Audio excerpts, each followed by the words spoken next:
Welcome everybody to this edition of Beers with Bill. It is my pleasure this evening to welcome back Cam Fryer from Royal City Brewing. Cam, welcome back to the show. Hey, thanks for having me here again, Bill. Much appreciated. It's always a pleasure. I like to support everybody in the region. And we're going to start with 100 Steps, eh?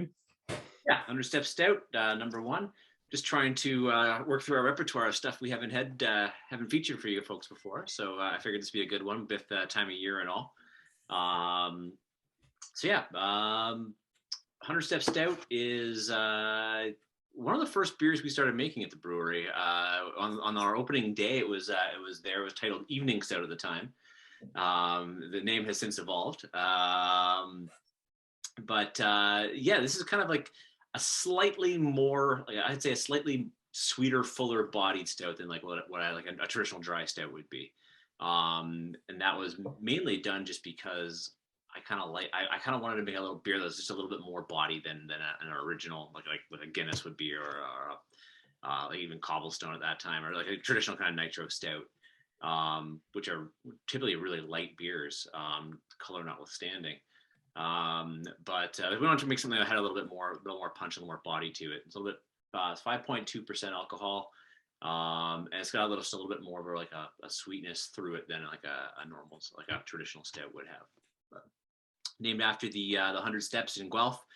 100 Steps is a staircase of actually about 105 steps that goes over the train tracks between the Ward and St. George's Park up on the top of the hill. So if you're ever down in the Ward in Guelph on Elizabeth, it runs just kind of north off of Elizabeth, right up the thing there. One of the reasons we chose named after that, we were looking for like a Ward landmark to kind of pick it out to name it after. The brewery's in the Ward. The Ward is the section in Guelph where we're at that the brewery's in.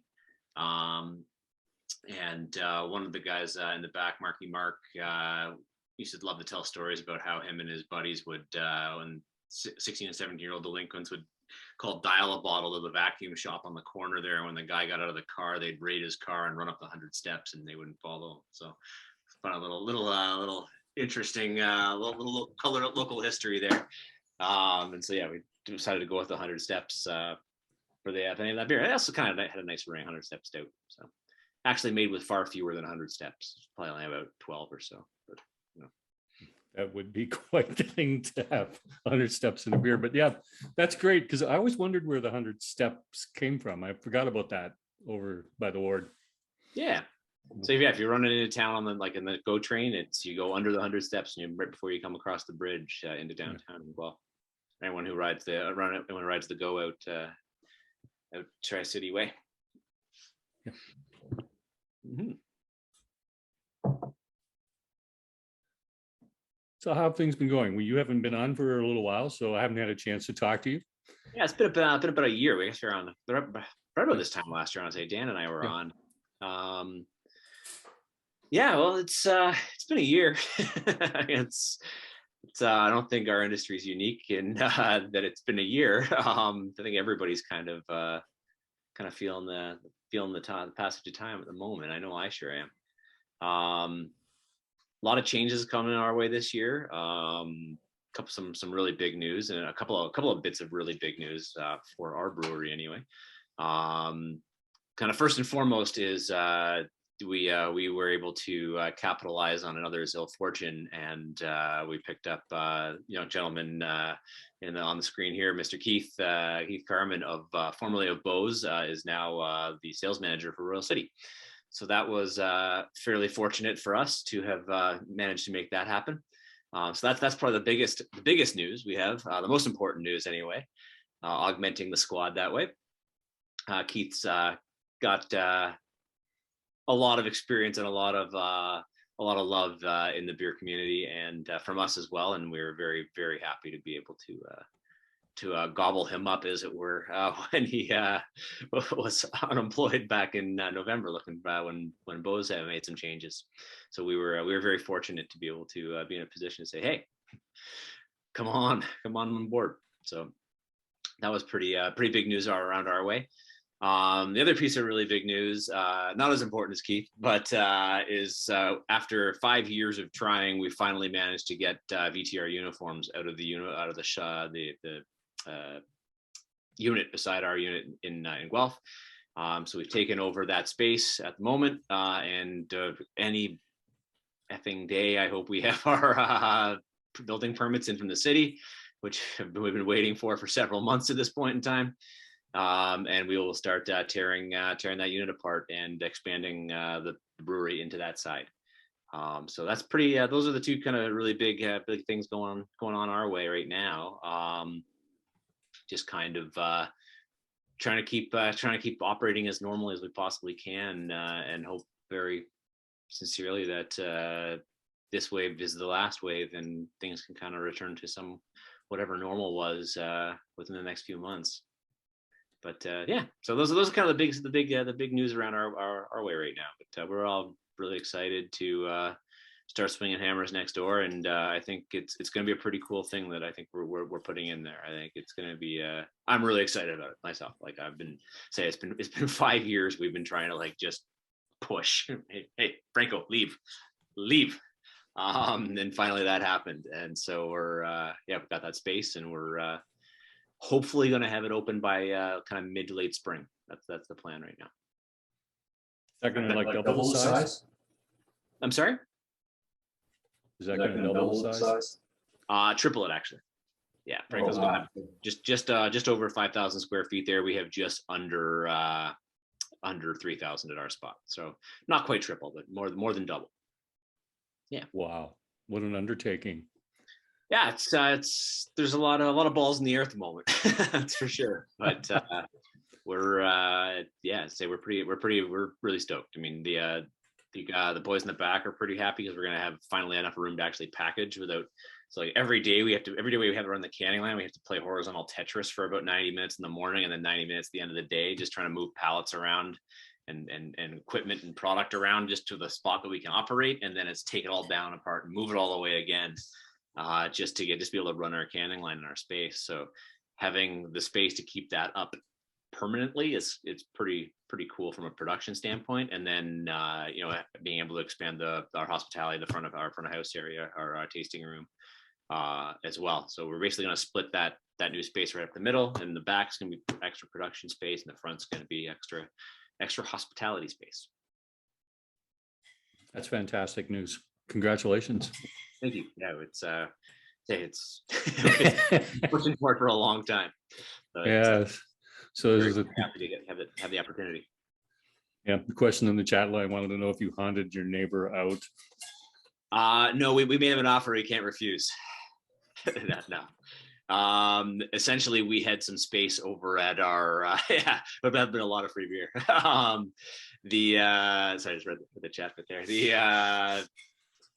We had some space over at our warehouse that was available. Essentially, we had a subtenant over there who left, and so we had not quite as much space as was there now, but we had some space over there that we were able to move VTR into. So the VTR is still in business, still doing their thing, but we just now have their space, which is big. And like you said, efficiency, you'll be able to leave that canning line up and not worry about it. That's the big one from the production standpoint. It's a big one. That it's a lot of headache we have in there every day trying to move stuff around, and it wears on people. It's hard, like based on where things have to are the things go in and out the same door up the same like 2-foot wide hallway. So it's always a case of moving everything past the log jam and then moving everything back past the log jam full again. So there's a lot of schlepping and a lot of like bending and twisting and grabbing involved, and it's hard work. And I think I am, and the boys are all ready to not have to do that anymore. So yeah. But that's great. I mean, we're gonna hopefully have some space. I mean, we don't really need it at this point in time, but we hopefully have some space to put some more tanks in. We're looking to change up how we do some of our process a little bit in the future, but so stay tuned on that one. But that will be once we get this new site operational and rolling, that we'll look at changing up some of our how we make some of our beers. which again, pretty excited for that one. So maybe next year we can chat about that one. You going to expand your exposure with the LCBO? I don't know. That's part of the reason Keith's sitting here right now. Yeah, not right now, but why he sits on the other side of this wall. Yes, we're looking to get a little bit more traction in the LCBOs. Definitely. Yeah, and that will change the dynamics of how many cans you have to produce versus how much kegging you do. Exactly. So having being able to can a little bit more effectively is going to be it's going to be pretty big for the from a production standpoint for the brewery, definitely, and for the guys doing it all the time. Just the increased efficiency alone of not having to tear it down all the time. Yeah, it's hard for me to understate how happy I am that we've got this in place. It's really going to make a big difference for us. Yeah. So that's a question that a couple of people have asked others in the past, and that is, how has the licensee thing changed, so keg wise versus can wise? Do you see more cans being bought, or? Substantially, 2 licensees, definitely. We haven't seen the draft numbers come back kind of year over year anywhere near what they used to be for us. The licensees that we do have are, I would say they're taking substantially more cans than than ever they used to. But again, the volume is nowhere near the same as it was prior. And I think that, like, in a lot of cases, I think it's just licensees don't want to get burned with full kegs and lockdowns, completely understandably. And I think in a lot of cases, the brewers don't want to get burned with just having dropped a full keg off and now being expected to comp it because there's a lockdown. And we did a lot of that early on, and that we wanted to help out the accounts that we had. But at the same time, it's like that's a lot of revenue we're losing, and I gotta pay people as well. So I think it's just kind of like a risk mitigation thing with going to cans. If ultimately got to write off a case of cans or 20 cans, it's not as big a deal as a full keg. And I think the same is true for. I think that's true for both us and the licensee, I would say. So I think that's probably why you're seeing a little bit more can sales than the past. And have you seen a shift to people putting in like their own kegerator and coming in and buying kegs from you? Yeah, I would say we're definitely selling more kegs through the front than we used to. We really only kind of keg on demand anymore. So generally we'll do a few of each of our main lines as they come off. And I'm like we always have to do one of every brand we can, just to cool the lines down as we set the canner up. And so we've been primarily getting rid of those kegs to folks coming in or folks ordering online. But definitely an increase in the number of home delivery kegs, I would say. Okay, let's go. Before we flip to the next beer, another person was asking which beers are available at the LCBO right now. Just 2. We have Exhibition, the Session IPA, which will probably be next, I think. Yes. And the Bootleg or Cream Ale. Hibiscus Saison will be going back in the LCBO as a summer seasonal, but that'll be kind of in the end of March to kind of September or so at the moment. But those are the 2 we have at the moment. Hibiscus and Smoked Honey are still in grocery as well, but we're looking to change that up for the just Bootleg and Exhibition as well. Okay. So let's talk about the Exhibition IPA. Yeah. So we've had this one in the past. I think 2 years ago we did the X, or the very first time we chatted, we did the X. I threw it back on this list again, just because it won another gold medal in the province this past year, or passed in November. So that's 2019 and 2021. It was the best IPA as voted by the Ontario Brewing Awards in the province, and it won the gold in Canada that in 2019 as well. So we're really proud of this beer. I think it's really, really indicative of what we want to kind of be as a brewery. Something that we think is really good that we try to keep making better and better and better. And is the fact that it won a gold medal make it the best beer, best IPA in Ontario? No. Does it make it a really good one? Yeah, it does.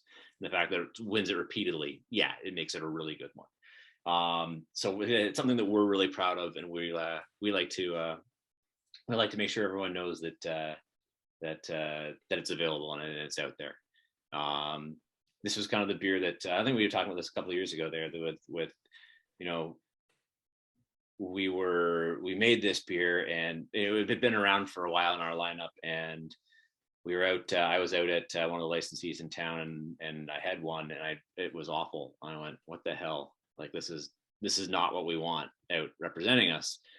And so we came back home and we had a look at what we were doing and why we were doing it, and we basically came up with a new way to make. We didn't change the recipe at all. The recipe stayed exactly the same. We just really drilled into how we made this beer. And 12 months after that was in 2018. So we started fixing it and started tinkering around with it, trying to look at our process and how we were doing this. And that year I won the gold medal. So it's just kind of like, I'm pretty proud of that, of the boys here, is that we recognized there was an issue here, and we were able to just kind of like drill down into what that problem was and what was causing it, and ultimately wound up with something that was much, much better as a result of that scrutiny and that effort, really. So yeah, we're pretty proud of that one. X is it's a straightforward session IPA, kind of old school, pre-hazy IPA, in that it's kind of got a little bit, it's got like second wave sexy hops, in that it's hops with Citra and Mosaic. It's not the newest ones. There's nothing Antipodean in it, but it's Citra, Mosaic, Amarillo. It gets a pretty big dry hop with Mosaic, but it's kind of it's still got a little bit of like actual like grain character in it as well, and just enough bitterness to kind of be refreshing and make you want to take another sip. So it's not going to be one of those big sweet cloying like juice bombs that a lot of IPA is. Now, nothing wrong with that, but I kind of like the just like the kind of more classic kind of late 2012 era IPA, I would say, which is kind of what it's trying to be. And again, the session down at 4.5%, I really like, just because I can have a few of them and not stand up and go, what just hit me. So I like having personally, I like having my beer a little bit on the lower ABV side of things, just to so I can enjoy several. So with everything that's been changing for you, how are you staying grounded? I don't know that I am.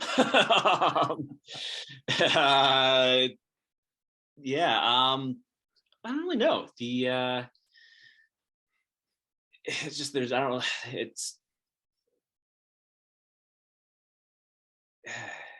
It's just I guess the need to keep pushing on. Like there's just always things to do, so you just always gotta do things. I guess does that make sense? Being busy, I guess, is the best way to answer that.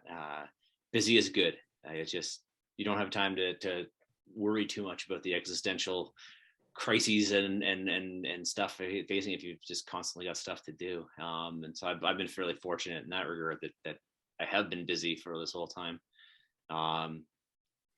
But I guess that's the best answer I have for you at the moment. Unfortunately, it's not a terribly good one. Sorry, but just keeping the plate full with lots of stuff to do.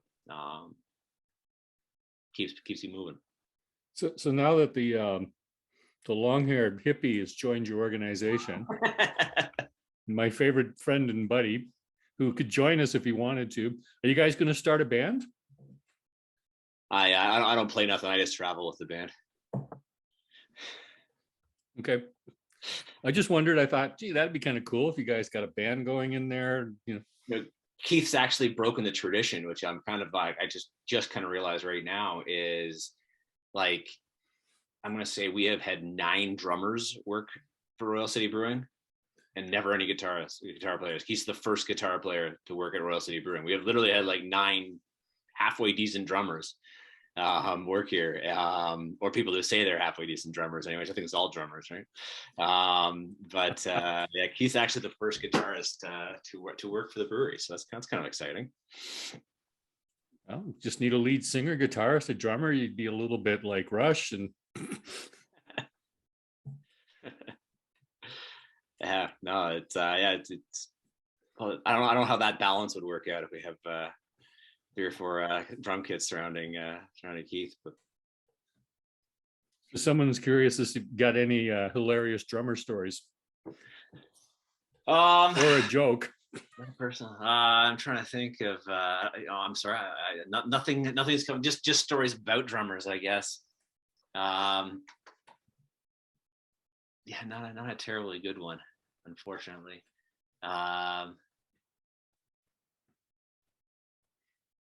No, but just a drummer joke. Come back to me. I'll think of something else when we're going. How do you tell if a drummer's at your door? Let me get on the Google real quick. How do you tell if a drummer's at your door? The knocking speeds up. There you go. I've got one for you there. How can you tell if the drum riser is level? The drool comes out both sides of the drummer's mouth. The Keith's got it. There's a million of them. Okay, now I can go back to being serious, people. Is that what we're doing? Not at all. So Cam, how's your routine changed over the last sort of year and a half? It's a good question. There's just a lot more covering, I would say, right now. It's a lot more like doing things that I wasn't doing before, I would say. So I've been the delivery driver for most of our home deliveries off and on for the last 2 years. Just stuff like that, where this is stuff that I probably wouldn't have otherwise been doing, but now I'm doing. So like, yeah, the days are a lot longer too. So that's kind of it. But I was kind of talking with how this is good ultimately. I think just because being busy is good. It keeps your mind off other things. But I would just say that there's been a lot more hours spent in the chair here than and behind the wheel than in years past, I would say. As far as from a beer perspective, one of the company wise, sorry, another quick answer for you. Unfortunately, it has changed our routine. So we used to brew a lot of different one-off beers that we would pretty much just package in kegs, and then we would either do growlers to the front of house, or we'd sell it out licensee ways. So the amount of kind of one-off brewing we have been doing has dropped off like precipitously. Mainly just because we have to can everything, and if we can everything, we have to have art to put on the can. And so it's really kind of, we've kind of had one workaround with this where we have like this kind of generic, like there's what I'm drinking an epigraph already. Sorry, I'm ahead of the thing. Most of our cans have like the art and the hex kind of thing. But we just have one that's got a generic black hex that has just a stock light lettering on it in the two-tone. Goldie was in that can for the longest time. We have art for that one now.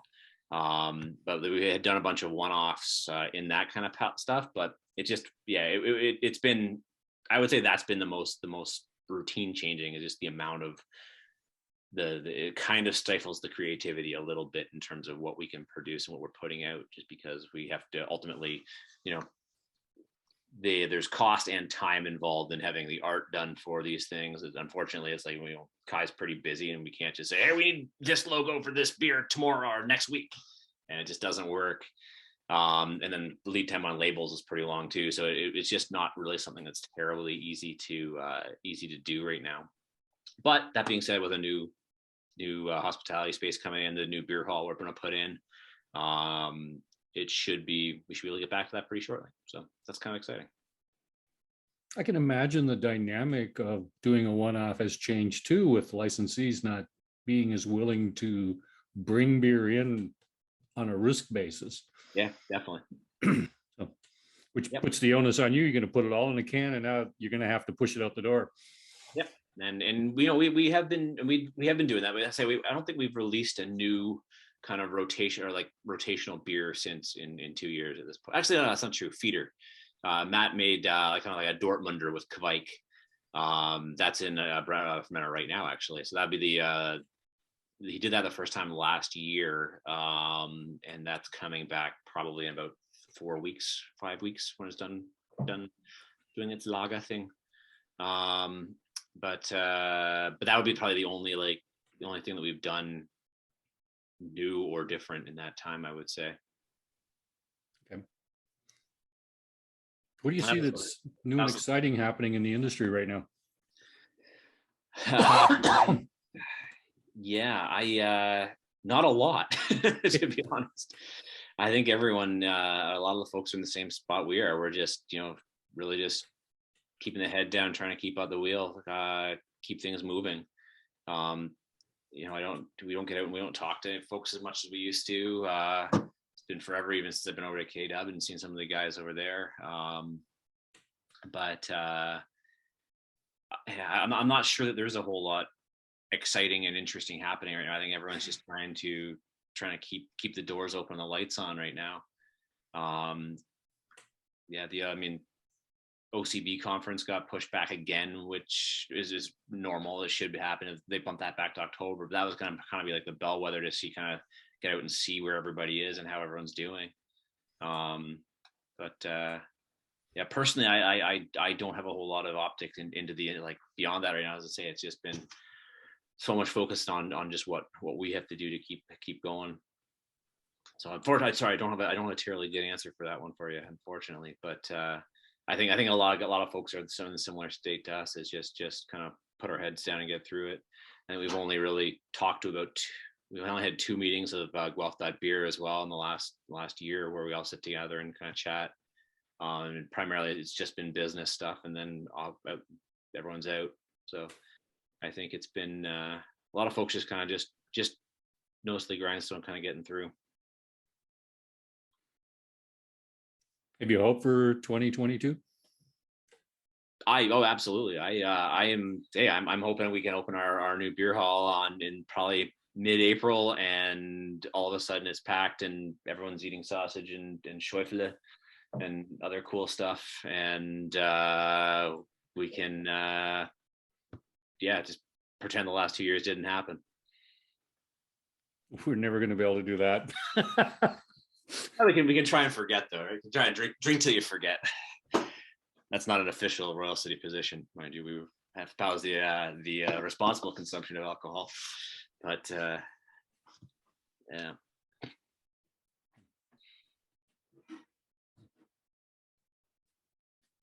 I asked you, we talked about what's happening next for Royal City.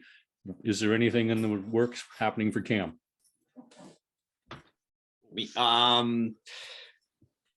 I think part of what the natural progression here is just kind of for me, it's let's get this next phase of the business kind of online, and get the reno finished and get the new production finished, and then for me, I'd kind of like this to get back into focusing on the process behind what we do. So that's kind of the thing that I really enjoy doing is looking at how we do what we do and seeing if we can do it better. And I think there's a lot of space for improvement for us in that regard. And just having the time and the ability to focus kind of back on that, and stop kind of chasing the company's tail around in circles and getting stuck in snowbanks, dropping kegs off in various different spots, and covering the front of house because some folks weren't well, and just that's for me. I think that's the next step for me, is just being able to kind of get back into that role where I'm just trying to look at what we do and make it better. Yeah. Which beer are we going to try next, Cam? Next one, I think we'll do the bootleg. Sorry, no, not the bootleg. That's the wrong word. The Berserker. The Berserker Tart Kvike Ale. This one with pineapple and mango, kind of as a little precursor to the last beer. A little intro. So Berserker is it's a kettle soured ale we make fairly regularly. Last year we started doing different fruitings in it with whatever Matt decides to put together, pair it with. It's doing generally always use purees. So whatever we can get our hands on, whatever's kind of seasonal or whatever's available, Matt will kind of cook up with what pairings to do. We did like a blood orange and peach one. We did a raspberry lime one. There's a raspberry lemon one that was just done recently. We had a cherry one, this pineapple mango one now. Basically just trying to spice up the kettle sour just a little bit, make it a little bit more interesting, a little more different when we do it. So the Berserker is it's fermented with kvike, so it's kettle soured and it's fermented with kvike. I'm sure everyone's kind of come across kvike by this point in time. It's really cool. I really like brewing with it. I like that it's in so much of our beer. I like that Matt really likes brewing with it. It's just really interesting stuff to work with. And I think it kind of lends itself very nicely to kettle soured beer in particular, because it can add just a little bit more. I think the really big complaint about kettle sour beer most of the time is that it's kind of one dimensional. The sour profile in it is fairly flat. And I think the kvike can add a really cool elements to that. It brings out a little bit more. It adds a little more flavor and a little more depth in the acidity with a normal kettle sour. So I think kvike fits that style really well. It also ferments it in about 40 hours, which is kind of nice. And then the fruit with this one kind of I think it's just a little way that we can do some experimentation and can have kind of not really one-offs, but can kind of change things up a little bit as we go through all this. So the art for this guy is kind of always kind of set, it's static, but we just kind of can fairly easily change the background color of the label when we do a different fruiting. Kvike, sorry. Yes, Kvike is Kveik. EIK, yes. Kvike is a Norwegian farmhouse yeast. So it's kind of all the rage right now. And so I'll hold that up there a little closer to the screen. It's kind of all the rage in brewing recently. It's getting a lot of use. So these were old school, like traditional Norwegian brewing traditions where there'd be this ring. You ever heard the myth about how the Vikings just had this magic stick that they dipped in and that was basically kvike. And that it lives, it's incredibly hardy. So it is a, I'm trying to think the actual, like the taxonomy of it. It is a Saccharomyces, but it is not a Cerevisiae. So it is a beer. It ferments sugar, but it is not in the same family as traditional brewing yeast is. So this stuff is incredibly resilient. It's like next to impossible to kill, which is really nice. It really ferments hot. It loves to be warm. So it ferments at temperatures where most brewers yeast will die. And why the commercial benefits of doing that is that it cuts your fermentation times down by like 2/3. So normally, a normal standard 5% beer ferment for us, depending on the strain, could be 4 to 6 days. This will do it in 2. And the reason why is it generally, we generally ferment kvike about 40 degrees Celsius. Most of our ale strains are at 20. We could ferment ales hotter, but generally you produce an off flavors the hotter the ferment gets. Generally, different types of esters and some fusel alcohols can kind of come out as you ferment hotter. And then you get yeast autolysis as well, because it starts to die off in the hotter temperature. Kvike doesn't do that. It ferments incredibly hot, and it kind of puts this, from a beer perspective, it puts this really kind of cool fruit character into the beer. You get a lot of orange kind of and pineapple actually flavors out of kvike fermentation, kind of like soft fruit, some tropical fruit you get out of the kvike fermentation.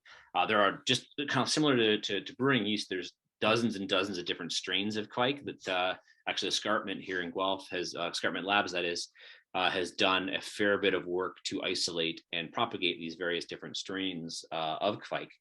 Then they're kind of similar to brewing yeast in that way, and that different strains produce different flavor profiles. But the main takeaway about kvike is that it ferments incredibly hot and it's bomb-proof. It really, like Richard from Escarpment saying that when he first got a sample of kvike sent to him from Norway, it came and it looked like a strop, like a razor strop. It's just like a little thin piece of leather. And he's like, what the hell is this? I can't use this. And he called the guy. And he's like, no, just throw it in the beer. It'll be fine. And it was. The other thing that I really like about Kvike too is that, as I say, it's effectively bomb proof. It's really hard to kill it. Normal yeast gets stressed under various different conditions, under a variety of different circumstances. One of them is pH. So you have this problem when you brew kettle sours in particular, is that because the wort is already at such a low pH, when the yeast start to ferment it, you can get poor fermentations in kettle sours. You generally have to overpitch them from a cell perspective. You have to put more yeast in than you normally would, just to account for the yeast that's going to die in that really low pH environment. So they don't like being in. It's not that they won't ferment it; it's just they're not at their best. And where that really comes in is if you're going to repitch that yeast or harvest that yeast and repitch it into the next batch of beer, you generally don't get a terribly quick or good fermentation on that second generation out of that normal yeast with a kettle sour. You do with Kvike though. So that's another reason why I kind of like using it, is that we generally are able to use it for more generations in kettle sour beer than we would in yeast or regular yeast. So yeah, that's Kvike in a nutshell. It kind of came over here, I'm going to say like 4 years ago was when we first started seeing Kvike beers kind of come out. Yeah, it's getting some wider spread use now, but it's slowly but surely, I think, winning over a lot of brewers just because it is indestructible.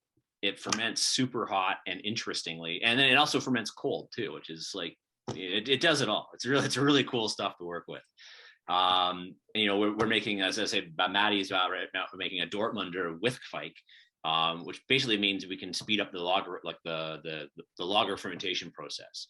So we're still going to lager the beer as long as we normally would, but we get that primary fermentation to happen at 10 or 12 degrees Celsius in a week to 10 days rather than 2 weeks to 2.5 weeks. So we're able to just use it quite a bit quicker.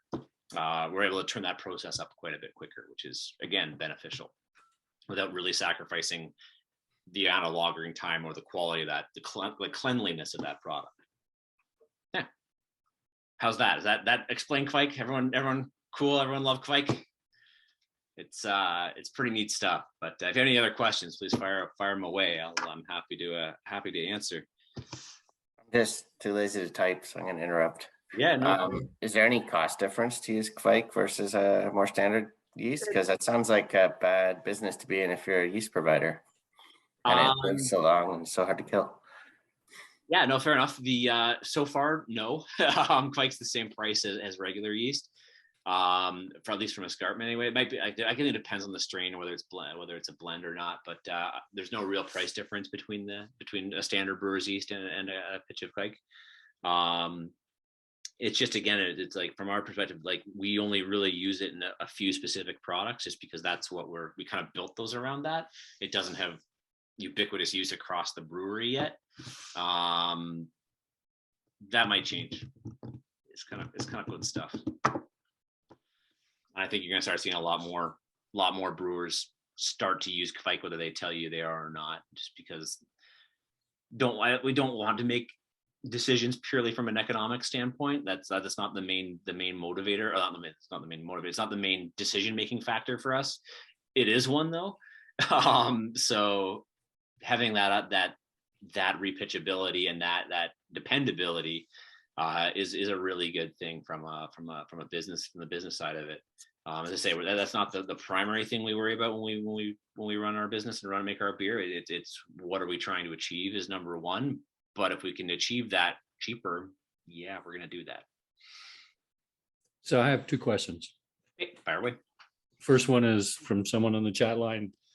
Is Kvike just used strictly for sours? But I believe it's used in other beers as well, is it not? Yeah, absolutely. It's used pretty much. It can be used pretty much to ferment all kinds of different beers. Again, there's many different types of Kvike, and so I call them the Yeasty Boys just because that's what I call them. They're I'm going to say they have probably about a dozen different strains of Kvike that they have commercialized right now. And one of them is it's crispy Kvike. It's called. It is a Kvike that does the same ferment speed, but doesn't really kick out a whole lot of that fruit character. And so you get like a little bit more similar to a lager profile fermentation with, especially if you go a little cooler with it. And my question is, so keeping the pitch for like a second and third use, do you handle it differently than you would a regular yeast? Nope, we handle the same with kid gloves and lots of TLC, but it's nice to know that it's forgiving. That's the big one for me. I mean, the big one, honestly, from a straight up process perspective, is we can repitch kettle sours, which was always a no. It's because we could, but we don't know what you're going to get when you do it. That ferment could take 12 days and still not be done and not be good, right? So we never did that. But so when we made previous kettle soured beers, Tart Attack was one of the ones we made fairly frequently before we moved into the Berserker at the Kvike. We would never be able to repitch that yeast because that was just a Cali ale yeast, so an American ale yeast that we used in that. And we'd never be able to repitch that because it just did not perform well the second time. So having that ability with the Kvike, and there's no reservation about repitching that after it came out of a sour. Okay. You covered that off really well. Thank you. Happy And to. it's Derek wrote in the chat line. Yeah. And in layman's terms so that people would understand. Well, we're all about trying to share the knowledge and share the experience, right? So I remember talking about stuff like that, and I'm Kvike this, Kvike that. Like, stop and please ask, because I sometimes forget that not everyone have their head up a fermenter most of the time. So you're gonna start making your own little magic stick now, are you? Like the Vikings? Well, the what's it called? Like a Kvike Stecke, something like that. I think Scarp is actually selling them now on their website as it's a little ring. It looks kind of like a spine that's attached together, all like wove together. Yeah. But that's typically what I think they sell them now. They beat us to that game, so that's all right. I'll have to check out their website. I haven't looked at it for a while. I know that they're doing such a great job for everybody. Yeah. Yeah. Such a great thing to have as a local resource. Definitely. And Kvike notwithstanding, just having the ability to have live liquid yeast in the province is fantastic. Just so it's not shipping from Southern California or Oregon, which is where the main ones come from. So just cutting those transport miles, that transport time out makes the stuff we get way better. Okay. Let's go to Epigraph. All right. Last beer of the night is Epigraph. I'm a little ahead of you. Sorry for that. So Epigraph is an epigraph is a short blurb of text that explains a paragraph or a book or it's an introductory text essentially.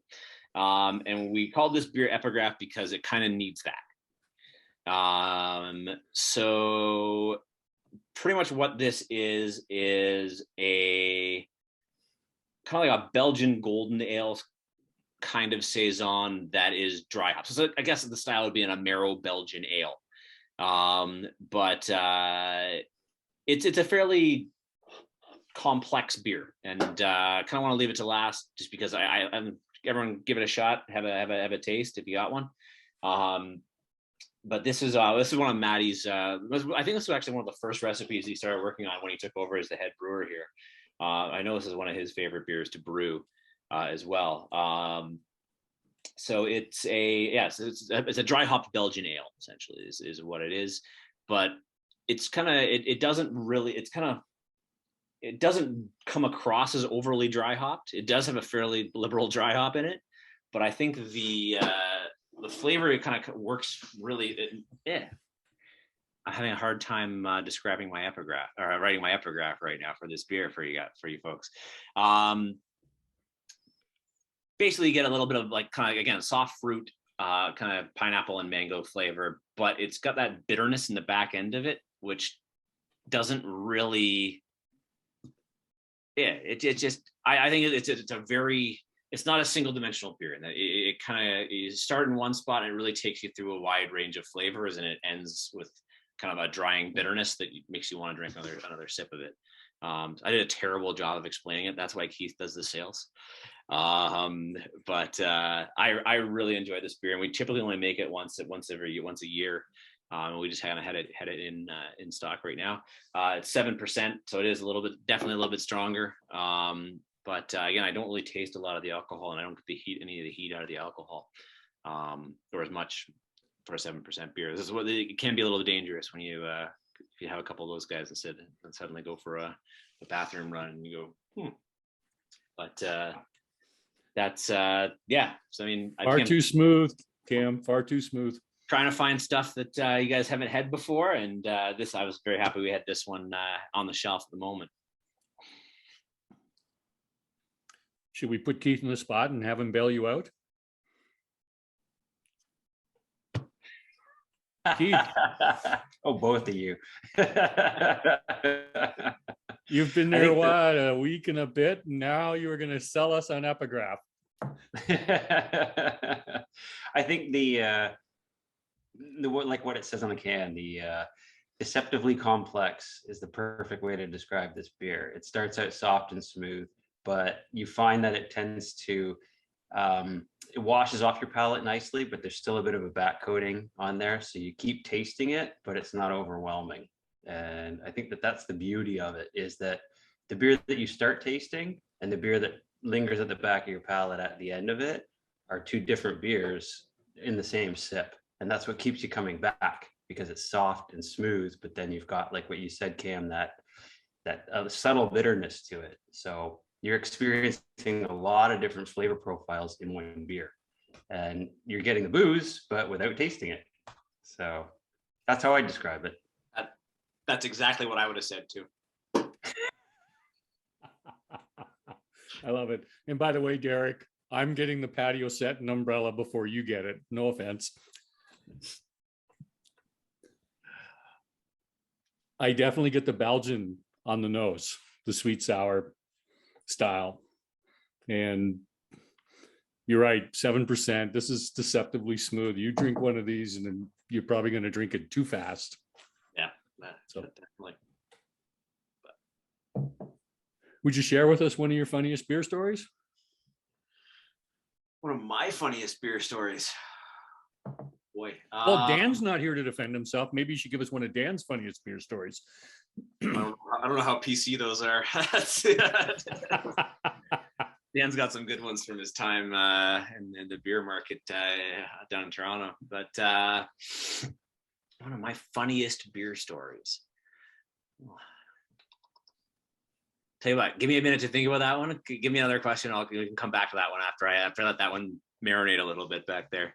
Okay, we'll let that marinate. What would I find on your night table as reading material right now? Probably just my phone and the to-do list for the morning. It's Okay. haven't spent too much time reading the last little while, other than just COVID updates and news briefs and stuff like that, unfortunately. What type of music you listen to right now? I've been found a really good podcast on Spotify that I've been listening to a lot of, just because I'm just loving this dude. It's called 60 Songs That Explain the 90s.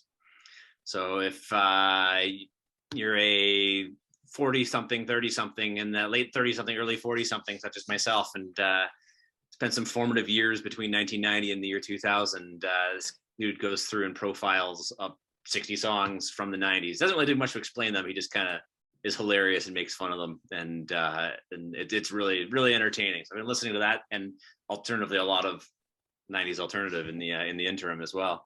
Just having some good flashbacks to the good old days. Really, they weren't that good. I was in high school and couldn't drink, and it was not legal. Wasn't it Pepsi that did the commercial about going back to the good old days? No. Yeah, no thanks. Yeah, but I've been listening to a lot of that. I'm going to burn through those. Burn through those ones. They're pretty entertaining. I highly recommend it if you dig caustic humor and 90s tunes. You'll probably like this. 90s wasn't always my favorite period of music, but you know what? I might check it out. Oh, come on, the 90s was fantastic. I'm just saying it wasn't my favorite period. I'm a little older than that. Fair enough. What's the most challenging beer you made? Oh, that's a good question. I have two answers for that one. The most challenging brew day we had Okay. was in our second year, I want to say. I decided it would be a good idea to brew a 100% rye beer. That didn't go so well. Beer was great, but we're never doing it again. I thought it turned out fantastically. It was a dark German style Rogan log, and we lagered it. It was delicious, nice and spicy, but we're never doing it again. Brewing with rye presents a lot of difficulties, which is why most sane people don't brew with more than like 15 to 20% rye in their beer. Rye is full of a compound called beta glucans, which normal mashing do not degrade. So the enzymes that we have at our disposal in normal beer mashing don't touch beta glucans. And as the name suggests, it's got glue in it. This is what they kind of do to the bottom of your mash tun, is they turn it into glue. And so nothing runs through it. No water, no beer, no nothing, no fists, no boots, nothing will go through it. It's just a big pot of glue. So that took us a long time to do that. In the States, the FDA has authorized a beta glucanase enzyme that you can buy from Brewer Supply Group to dump in your mash to help break down those pesky beta glucans. However, that chemical is not approved by the CFIA, so we are not allowed to use it. Or at least at the time it wasn't. It may have now. I haven't honestly looked into it since we did this because we were never doing it again. So that was probably the most challenging brew day we had. I think that one was about 18 hours long, start to finish, just trying to get something out of our mash tun. And ultimately we did, and it was good. It just involved me standing over it with a paddle, stirring it constantly for about 3.5 hours to get enough runoff through it to make the beer. That was a really bad day. But it was a good day because we actually had a really good beer out of it, but we're never doing that again. And then all the process pipes get coated in beta glucan as well, and everything has to come apart, and it takes a long time to clean it. And then you're still finding little globs of beta glucan 6 months later. It's anyway, never doing that again. But I'd say the most challenging beer we've ever made, again, I'll go back to X, is that X is the most challenging beer we've ever made. Exhibition. That is not Molson X. Exhibition is the most challenging beer we've ever made, just because because the process it went through to get to where we were happy with it, to where it went from where it started and where it was, identifying what was causing the deficiencies in it, or what was causing it to be how it was, and to get it to where it is now, where we're pretty happy with it. So I think that's probably the most challenging beer I've ever made, but the most challenging brew day was the 100% rye beer. Actually, there's another one too we did beans. That was a terrible idea. Holy, anyway, sorry, 20, went to another dark place there. 2016, I think, was the International Year of the Pulse. So pulses are, I learned this, are chickpeas, black beans, and lentils. And so the International Pulse Growers Association or something was holding a conference at OMAFRA in Guelph here. It's the Ontario Ministry of Food and Agriculture. And so they're hosting the conference for these folks there, and some bright spark thought it'd be a great idea if they went and got their own beer made for the conference. And then another bright spark said, yeah, sure, we can do that. And then they said that they wanted it to feature pulses. And I went, okay. Well, beans have starch. Starch makes booze. Yes, I can do this. Yeah, that didn't go so well either. Again, the beer turned out really cool. So we used black beans. I used they brought me 2 mealie bags full of black beans. I want to say we had 120 pounds dry weight of black beans in the brewery, which we put into our pilot kettle and soaked for 2 days to soften them enough. And then we had just mountains of black beans. And so we had to smush these up somehow. And And so that's where the delegation came in. And we had 3 of the guys at the front here, basically just with gloves on, smashing beans to break them open so we get the starch out. So we had to do a kind of fairly complex mashing schedule for that one. And again, yeah, they left bean solid kind of all over the damn place. But yeah, that one was another challenging day. But again, the bad part of that day wasn't my day, so that was okay. I was fine with that. We should do that one again. I liked that beer. Tasted like, it was like really, really chocolatey, which was really surprising, like dark chocolate. It was really surprising, kind of like out of like black beans. So yeah, anyway. But like they dropped these beans off, and I'm just like, what do with, like, it was like we had like 110, 50, 20 pounds of dried beans. I'm like, holy crap. Anyway, so yeah, that was a pretty cool day. That beer turned out really cool. But yeah, another interesting one. Sorry. Oh, that's great. That's exactly what I was looking for. So just like the things that happen because you didn't know, but you thought you'd try. Yeah, that was definitely in that column. So yeah, I think we can make this work. I was laughing about the rye because there's a reason that none of the rye whiskey makers use rye in rye whiskey.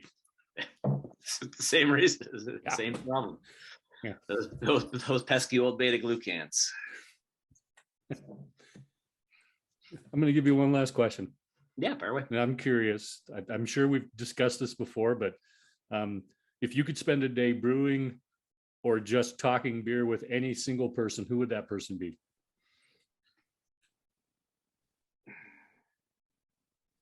You know, I'll give this is, I think this is the current state of the universe answer is, honestly, I would pick Dan and Matt and Keith and the guys at the brewery, and we'd all just sit down and drink beer and talk about beer all day. I think it's been so long since people have kind of like just been able to interact in a non frantic way here. I think just kind of chilling out and having an actual social gathering when that's allowed again.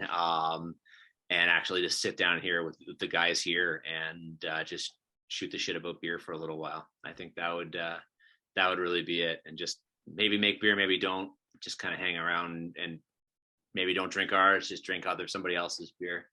And actually just talk about what we like to do. Because I mean, it's something like kind of like a trite thing, and that everyone says, "Oh, you're so grateful you get to, or happy you get to work in beer." But honestly, it really is kind of cool.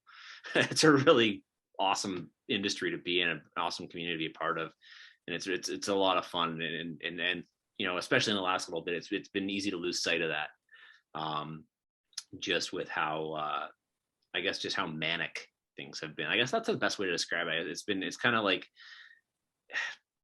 in a way, it's been like just boringly manic. You've kind of got this specter of mania hanging over monotonous things. And I think kind of being able to take a step back from that for the next little while, or even for a day, just be like, you know, let's just sit down and drink some beer and talk about stuff and talk about beer, or not. You know, just I think that's it. Just sitting down with the boys here and the folks here and having a good chat. That'd be my answer this time. That's a perfectly great answer, because if you go to do that, invite me. I'd love to sit in on that one. Yeah, for sure. That would be just to listen to the perspective of everybody, what's going on, what we need to do, how we need to change. What beers are we enjoying? Yeah, I think that's it. I think, you know, we've been talking for a while about going out to Brooks of notoriety. I don't know if you know Mike Brooks at all. I don't know if he's been on the podcast. He's a Good Lot at the moment out by Aaron. Yeah. He's been really threatening to try and kidnap us and bring us out to sit in the farm for a little while and bonfire kind of thing. And maybe we'll make that happen in the next couple of weeks and go and just chill out there and have a couple of beers with everyone. But yeah. Cam, thank you for joining me tonight on Beers with Bill. It's a pleasure having you back. Everybody, Solly Sullivan, Gateway City Brewing's on next week. Awesome. So again, thank you, Cam. Yeah, thanks, Bill, and thanks to everyone here for having us back again. And yeah, thanks for